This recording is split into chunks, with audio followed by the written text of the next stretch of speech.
The Dairy Sustainability Framework, Implementing and Reporting Indicators. I'm Dr. Marty Matlock. The Dairy Sustainability Framework approach provides common indicators across the 11 global criteria identified by members and aligns aggregating and reporting for those indicators. The purpose of the indicators is to provide the Dairy Sustainability Framework membership with a common strategy for reporting each of the 5 priority global criteria identified in 2017, the 2 identified in 2016, and then ultimately a similar process will be utilized for the 4 remaining of the 11 global criteria for 2018. The improvement processes within each indicator are the responsibility and authority of national, regional, and/or enterprise organizations. It is not the intention of DSF to set strategic goals for each indicator, nor to create or implement a process of implementing each indicator. That role belongs to the membership organizations at their appropriate levels. The 11 global criteria each have strategic intents which help define and provide aspirational goals for each of the global criteria. In 2016, greenhouse gas emissions and animal care were defined. In 2017, we've worked to define soil nutrients, water, biodiversity, and working conditions. These are the subject of this effort and of this next stage of implementation. For 2018, we will define waste, market development, rural economies, product safety, and quality further for global reporting. And those will then be implemented at the end of 2018. To remind you that the aspirational goals of each of these global criteria are captured in the strategic intents, and that the strategic, tactical, and operational goals belong to the national, regional, enterprise level sustainability initiatives, not to DSF. The indicator selection process was transparent and open and included a preliminary survey of each of the practices and opportunities from each of the members for each of the global criteria, a rubric scoring of the candidate indicators that were provided through the survey, a scoring analysis that led to a top set of indicators, of candidate indicators that were then analyzed based upon efficacy, and a review process that led to candidate indicators. Those candidate indicators were subjected to an online comment period and review by the membership and reported by online webinars, and that resulted in modification and ultimately in the adoption of the 5 global criteria indicators for 2017. These include soil nutrients, implementation of a nutrient management plan to enhance production and reduce pollution, soil quality and retention. Soil quality is maintained or improved by good management practices defined in a soil quality plan. Water availability and quality. Effluent management plan was adopted to minimize impacts to water quality, and water use efficiency for production and processing is measured in order to move to high water use efficiency. Biodiversity. A biodiversity plan is implemented to preserve, restore, and improve biodiversity on farm and across the supply chain. Working conditions. A farm facility safety plan is implemented to ensure worker safety.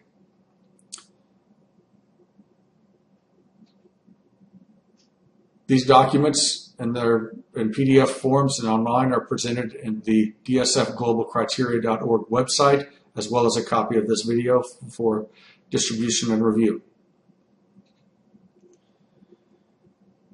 The DSF program is voluntary. The approach developed through DSF membership is not a certification program, it's not a regulatory program. However, the credibility of this program rests on the understanding of what implementation of improvement practices means. Members agree to the requirements and timelines of reporting across prioritized criteria. The terms that are used in this document, in these documents, such as must, shall, and should, are used in the reporting guidelines to define practices. They're not intended to prescribe practices. So when a soil quality plan must have certain elements, that is because if it's a soil quality plan, those are the elements that are required to be a soil quality plan. And so regardless of where the members are from, what organizations, what part of the world, when they say they have a soil quality plan, everyone knows what those minimum elements are.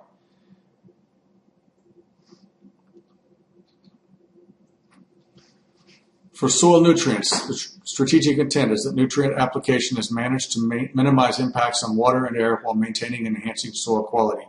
The indicator, as we said earlier, is implementation of a nutrient management plan to enhance production and reduce pollution. The theory of change, the way this will drive improvement across soil nutrients across the global dairy supply chain, is that a well-developed nutrient management plan will achieve these goals by reducing nutrient runoff and air pollution while improving soil quality through proper nutrient application. Written procedures and record keeping will help ensure that agricultural producers are making the best daily and seasonal decisions to drive this outcome. Now, each of these reporting guidelines include a set of requirements. So soil nutrients set requirements are that every farm has a unique geographic and nutrient challenges, so nutrient management plans should be tailored to the specific needs of the enterprise.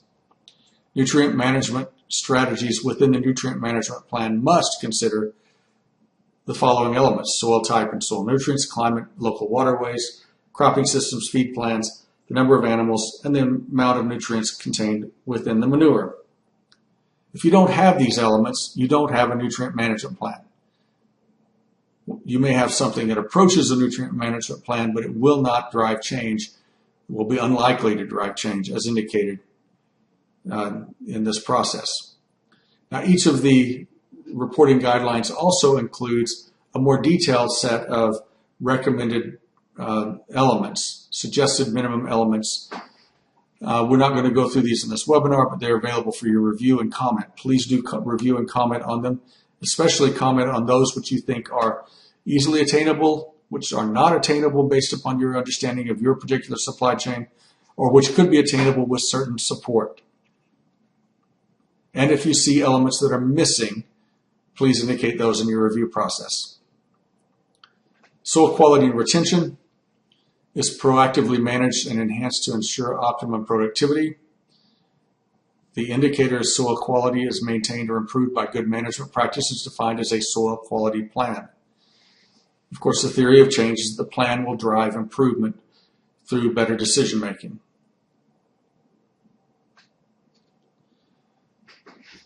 Contextually, we understand that soil quality is very complex, is different to measure, and varies by geographic region. The appropriate management plans will vary by soil type, climate, and cropping systems. Therefore, a soil quality plan must contain the following elements: clearly stated objectives, what you're trying to achieve, priority list and map for soil characteristics to manage and improve across the farm, practices to promote soil organic carbon, reduce erosion, and increase water storage capacity should be defined that are appropriate for your practice, your region, your soil types. Soil drainage practices that reduce salt accumulation and improve tilth should be identified. Practices to promote soil biodiversity to enhance aeration, fertility, and disease resistance should be identified. Records of soil management practices implemented over time should be maintained, and reporting strategies to benchmark current practices and characterize improvements and changes on at least 5-year cycles is critical. More information is provided in the reporting guideline section online. For water quality, water availability and water quality, water availability as well as water quality is managed responsibly throughout the dairy value chain. There are 2 sub-indicators: effluent management plan adopted to minimize impacts to water quality, and water use efficiency for production and processing is measured. The reason we believe this will improve water quality from the dairy supply chain is that plans help maintain the quality of surface and groundwater by minimizing discharge of effluents containing organic matter, nutrients, salts, or chemicals by minimizing erosion from effluent discharges. The plan supports better decision making that drives this outcome. Measuring water use efficiency allows farmers or facilities to evaluate their water use and track improvements to meet the strategic intent of managing water availability responsibly. term benchmarking here is used as an internal measurement point for each of the facilities to say this is where we are at this point in time for future back comparisons. That is not a reporting criteria at this point. Every farm facility has unique geographic and nutrient challenges, so each effluent management plan should be tailored to the specific needs of the enterprise. Effluent management strategies within the effluent management plan must consider climate and rainfall, local waterways, cropping systems, feed plans, and number of animals, and the amount of nutrients contained within the effluent. For biodiversity, the strategic intent is that direct and indirect biodiversity risks and opportunities are understood and that strategic strategies to maintain or enhance them are established. A biodiversity plan is implemented to preserve, restore, and improve biodiversity on farm and across the supply chain is the indicator. The theory of change that we're implementing suggests that a well-developed biodiversity plan will help producers achieve the strategic intent by supporting better decisions, creating a benchmark of existing practices internally, and priorities will help those who control the land and water resources in their region determine whether management changes have resulted in the desired outcomes. Identifying what's happening on the land and what our activities are on the land and associated those with the outcomes is the key here. This has to be a very locally known process and understood process. Because biodiversity is complex, it's difficult to measure, and it varies by region. One biodiversity plan will not fit the requirements of all farms or supply chain members. However, biodiversity plans must include certain minimum elements to be considered effective. There should be a clear link between the practice adoption and expected biodiversity outcomes.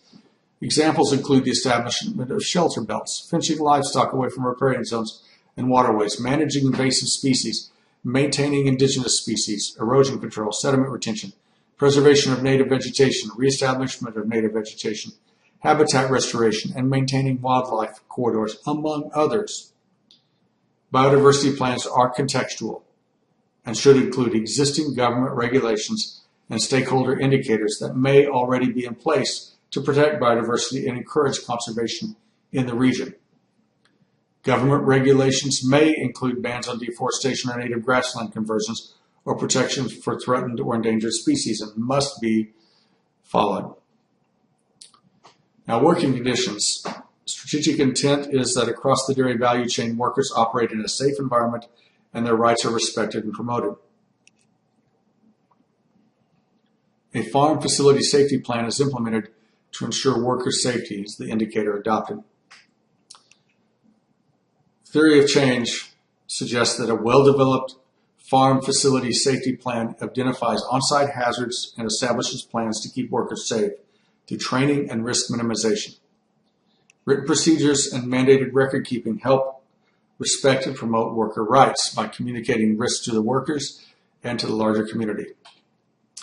The minimum elements for a farm facility safety plan include identifying the farm or facility hazards, microbial, chemical, and physical hazards, procedures to minimize hazards throughout the workplace, for example, worker comment forms for recommending improved practices. These should be recorded and maintained. Safety training and written training programs for workers reviewed and updated annually.